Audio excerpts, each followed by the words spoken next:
My name is Solveiga, and I come from an industrial design background where I've always been really passionate about improving all sorts of experiences for people and generally using design to problem solve. And right now I'm running a company taking one of my designs to market.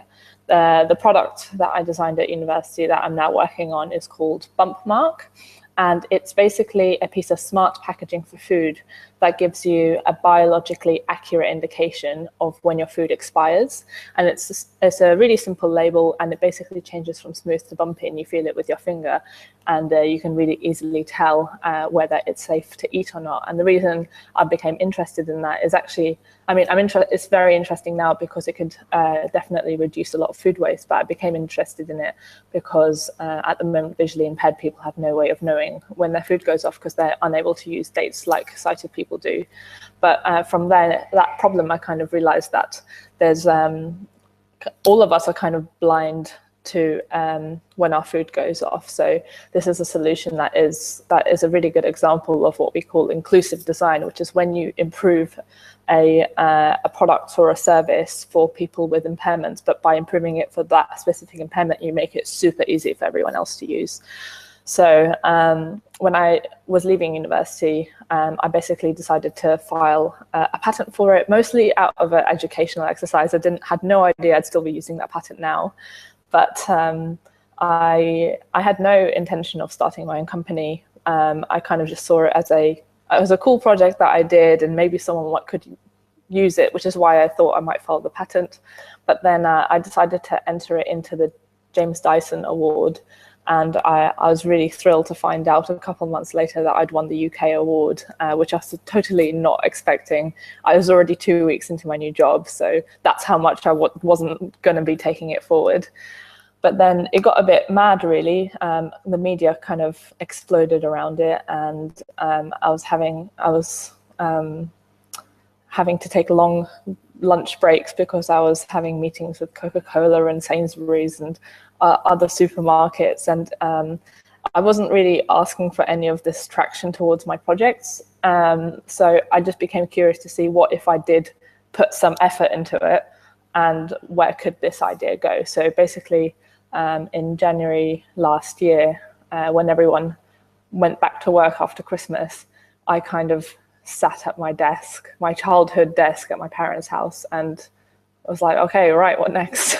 Let's make this happen. I'm not working. Let's do this. So that's basically when I properly started my company. So it's been a year and a half on, and since then we've been able to achieve a lot of really interesting things.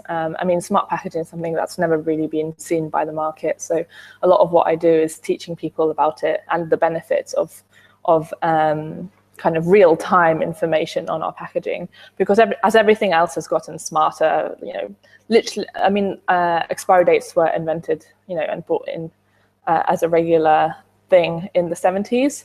And the advent of the internet being used by everyone has literally happened since then. Like everything, the gamified self and the quantified self, and everyone wants to track everything apart from our food, which is actually our most valuable resource on Earth, which is, I find it absolutely crazy that we don't have accurate information about when we should be throwing it away.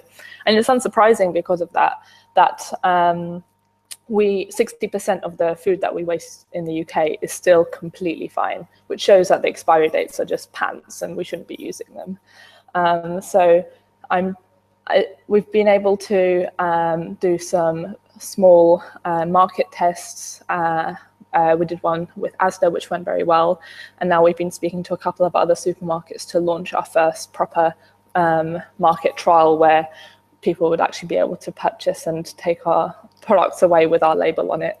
So we're basically doing in-house lab testing, and we're sorting out external lab testing, and we're figuring out how on earth we're going to make thousands of these little things instead of making them one by hand, which is what I had been doing. So it's all a really exciting but terrifying journey, which I'm learning a lot on. So yeah, that kind of takes me to today.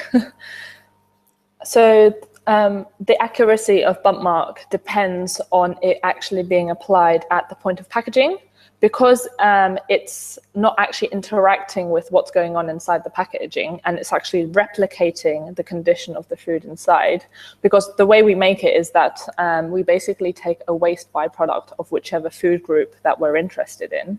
And that waste product, for example, if you took a cut of beef, the waste product would be skin and fat, the bits that no one really wants to eat. And you can basically boil this material down and turn it into a high protein gel, which basically behaves in the exact same way that the beef does, because it is beef. And that's basically the principle behind bump mark. We take waste product and we turn it into something useful. So because it's not actually interacting with the packaging, you want to basically set the bump mark at the exact, as early back as possible, because if it were a label that you put on yourself, I couldn't guarantee the condition of the food when you receive it, because I don't know if the supply chain went well. I don't know if it was stored in the retailer properly. I don't know how far away you live away from the supermarket and what temperature your car was at. So my point is, all of these things should be taken into account to give us the most accurate information, which is why the label must be applied at the packaging stage, then is following this journey along with the food. We've had a lot of interest from a lot of different people who want to use the label, because people intrinsically hate waste, but they're always going to put their personal health and safety first.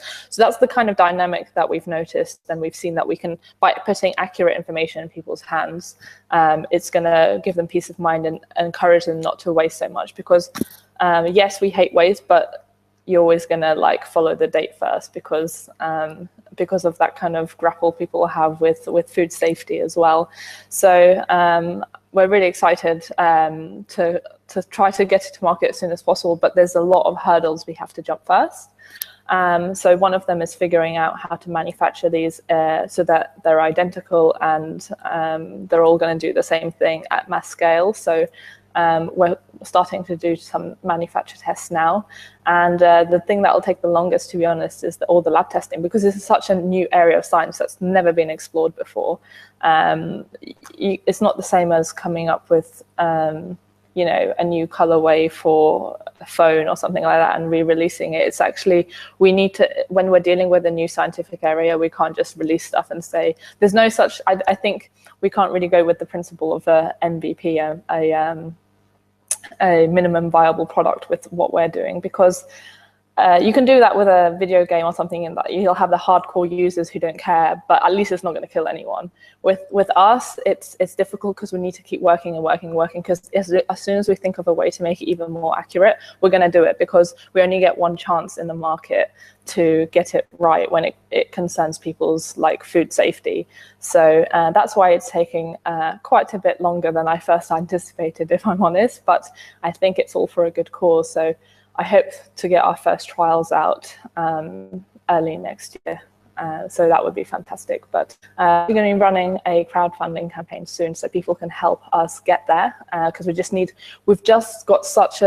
got a, I mean, for us, a financially relatively high hurdle, but in the grand scheme of things, if we can just get that money together and get it out on the market, it'll benefit so many different people. So if you're listening and you're interested, do get involved, and we'll be announcing our crowdfunding campaign soon. It's really tricky, and I've wanted to not give away too much equity for the company, because until we prove that the product works with all the lab testing that we're having to do, the very expensive lab testing, the company's only worth so much, because you haven't proven it works over and over and over again under lab conditions. So we've been we've basically been funded by grants and stuff so far, which has been fantastic. But basically, to finish off the research and development that we need in the external labs. But basically, the way that science works, you can't just say, we test this in-house and look at our awesome results and let us in your supermarket. No, they're going to be like, you made up those results. We need you to go to this lab and check everything,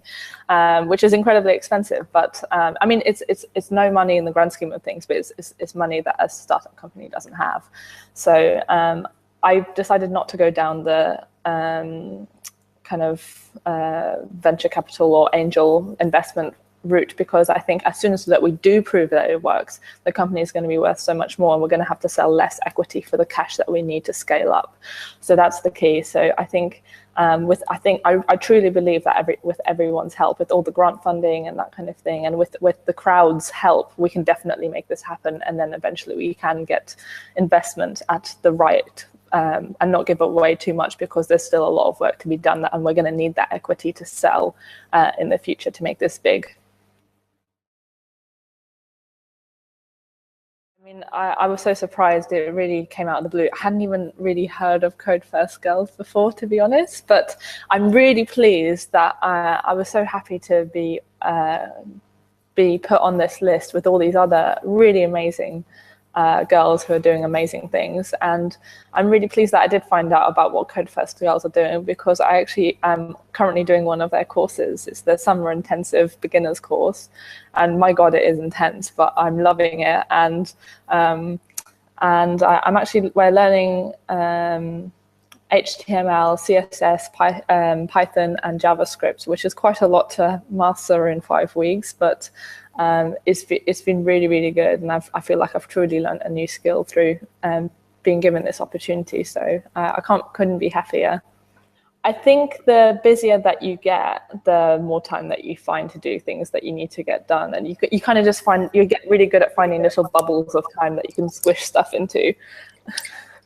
So I think that it would be really ignorant to think that, even though my current project doesn't require any kind of coding, I think it'd be really ignorant I learned physical product design, and you'd think that there's no coding involved with that. But as Internet of Things is booming and that sort of thing, I think it'd be really silly not to learn a very kind of future-proofing and vital skill.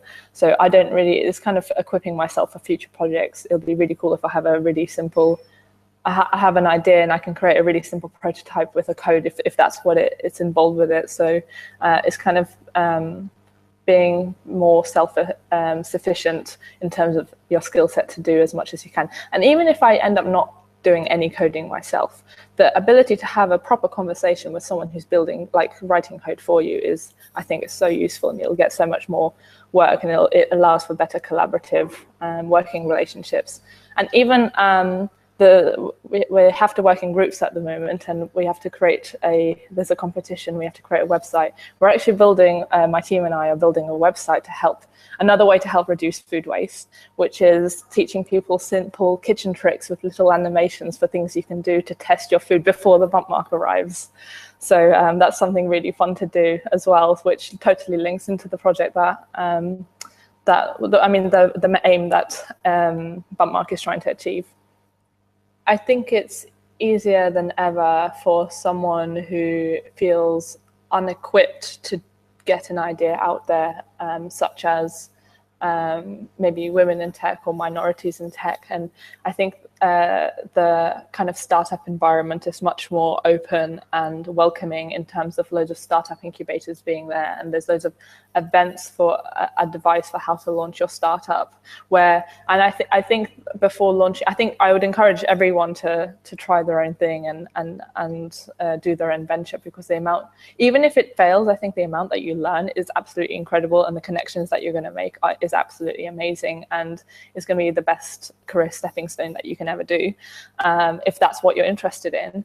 But I think if you have an idea, you don't just want to go in blindly and waste your time on an idea that isn't very viable. So I think what I would do first is, sure, ask your mum, ask your friends if it's a good idea, but of course they're going to tell you it's a great idea. Or actually, if your friends are anything like my friends, they'll tell you it's a terrible idea. But you want to go to events where you don't have any friends there, and you just tell people, and you just don't stop talking about it. Tell people, and ask for criticism, and make it the best product you can if you're going to be spending all your time on it, and learn to listen to people who have been there and done that. And I think the best places, these events aren't exclusive like they used to be. You can just show up at tech events. You can look on Eventbrite. They're there for you to find. And I think just talk to people and find people who can help you make it a reality. I think that's the key. I think telling people that you're actually going to do it kind of frames it to yourself in a way that then you have to make it happen because you've told people that you're going to do it. So I think that's actually the first step, that you're actually going to try something, or tell someone about your idea and then have them tell you that you have to do it, because that's actually what happened with me when I was still working at my job and I was having all this crazy traction that I wasn't trying at all for. And one of my friends said, "What are you doing working for someone else? You should be taking this forward." And actually he's the one who convinced me to not go back to work in like last January. So in my case, it was one of my friends telling me that I have to do it. So because we're not investment funded yet, I can't afford a huge, lovely team like I'd love to. But I'm very happy to have one other person, a scientist, working on this full time. So it's a really nice combination of kind of industrial and product design meets science, because I think that's the two facets of the Bump Mark project. And we've been really happy to, over the summer, be running a internship program. So we've actually managed to get 5 people on a temporary basis. There's four extra scientists and a mechanical engineer to help with the manufacture side of things. And it's the amount that we've gotten done in such a short space of time is absolutely incredible. So that's another thing that I'm hoping the crowdfunding campaign is going to help, so I can keep as many of them as I can. So that would be absolutely amazing. We can keep the momentum going. I kind of always imagined by having more people on board that would make me less busy, because they kind of take some of that away, but that's absolutely not the case, because you need to make sure that everyone is happy what they're doing. They want to consult with you, because I did start the project, so I know most about it. And you need to start doing things like team meetings, which I've never had to do before when it's just been me. I'm not going to have a meeting with myself. But I think all the time that you put in, yes, it's taking up more of my time, but that effort gets multiplied, and that's the way you have to look at it. And overall, you're getting more done, even though it's not you doing it anymore. It's kind of you kind of leading people in the way that you need the work to be done. And I think as an industrial designer, I kind of struggled with that concept at the start. And I'm like, I'm a designer, I should be sketching every day, I should be doing everything myself. But I realized that I need to be more of the business side at the moment, and that's great because I'm learning a new skill which I wouldn't have had the chance to learn otherwise. And I hope that when I do go back to designing stuff myself in the future on another project, that all of these business skills are going to better equip me to design better things, because I know how they work in the real world and what's more likely to be accepted by the market, and kind of future-proofing the idea a bit. When I started off on my own, kind of doing this full-time January last year, I quite quickly realized that I'm going to need some mentors. So my first mentor figure arrived actually at my degree show when I was first presenting the project, before I'd won any awards. And she was the one who kind of was like, let's do this, this is amazing. And I kind of was like, yeah, let's just sell the patent or something. And then, so I have had that voice in the back of my head in the shape of my mentor, Christina. But I think I properly started forming a proper advisory board by complete accident. I was at a networking event, and I'm just going to launch into a story quickly, but it was quite funny. So I knew no one at this networking event, and there was these 2 chaps there, and I kind of just went up to them and introduced myself. And one of them is a serial entrepreneur, and he's set up and sold multiple countries, that would be amazing, companies. And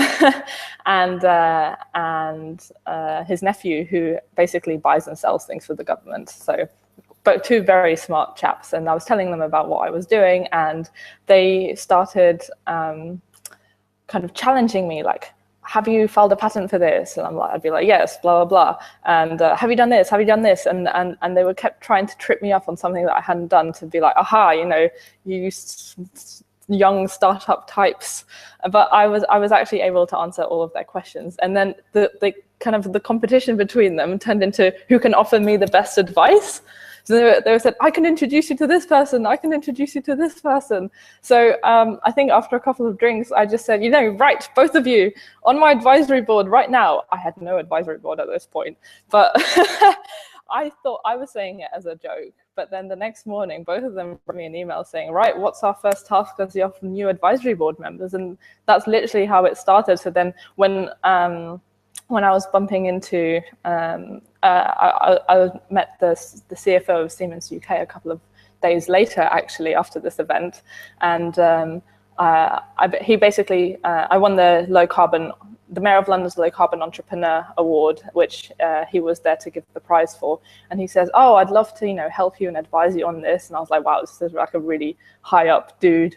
And he was like, do you have an advisory board? And I was like, as a matter of fact, yes. So that's literally how I started my advisory board, by accident. So I now have like very impressive people on it. So another person that I have advising me is a lady called Kate Blanford, and she basically used to head up, packaging and brands at Sainsbury's. So that's absolutely super valuable advice from a real kind of food retail perspective that is key to us at the moment. So I'm definitely learning the business side of things from the best. So I can't be thankful enough for the people that I have supporting me in this. I think women especially struggle to be clear about that they need mentorship and that sort of thing. I think it's something that's always been around with guys. It's kind of like being the whole golfing, drinking buddy thing at work in terms of working your way up the ranks, and just hasn't happened for women. And because most of the people up there already are men, it's sometimes a bit intimidating, but you should be bold and you should totally ask for advice if you need it, and be bold about needing some business guidance if that's what you're doing and setting up a company. And being bold after a couple of drinks has never harmed me. So I think I have a lot of ideas about what I'd like to do in the future, which are very different to before I started doing this project. So I think I had typical product designer aspirations, like I'd love to go work for IDEO or Frog or Seymour Powell, these kind of big agencies, and work on an amazing project, or Google X. I mean, that would still be amazing. But I think I've become so passionate about food waste and reducing it. I have a lot of non-physical product related ideas for ways I think that could be really useful, because they're doing the research about what affects food waste apart from expiry dates. You learn about everything else that affects it. And I think ultimately there's such a lack of food education, and I have loads of ideas for how we can inspire a nation and a world, hopefully, of people who are just far more knowledgeable about their food. And I think that's key. I don't think that a label alone can put the accurate information in people's hands, but the kind of education and the culture of proper food management and education has to be there. Otherwise, people aren't going to be understanding why we shouldn't be wasting it in the first place, and how resource heavy and how difficult it is to grow food. I think that's what we lack and we don't appreciate, and that makes food so disposable to us. So I have a few ideas for basically putting that into people's kind of consciousness. Terrifyingly, the first event that I ever spoke at was a TEDx conference. So that was absolutely mad, and I was asked to speak at a local one in London, which was really fantastic. And then since then, I've been kind of asked to speak at a lot of different events. So I've done like panels for the Knowledge Transfer Network. I've been recently doing some within the food technology space, which is definitely a space that we're part of. So we did a really interesting one a couple of weeks ago about commercial opportunity in reducing food waste. So we were on a panel with companies like Winnow Solutions, who basically help reduce waste in restaurants by kind of showing them how much money they're throwing away and getting them to repurpose it. And Olio, who are a food sharing app, which everyone should use to kind of share surplus food with your neighbors. And kind of getting into these discussions, it's not just a thing that I do because I'm charitable. It's just really useful for me to be part of these circles, and I'm able to voice my opinion and get challenged on my opinion. Actually, it keeps me current. Otherwise, I'm just going to be I don't think it's wise to run a startup from under a rock, because that's the whole point, that you're agile and you're changing and you can adapt to people's changing perceptions and that sort of thing. So I see speaking at various events as a really good opportunity to keep my finger on the pulse of what's happening.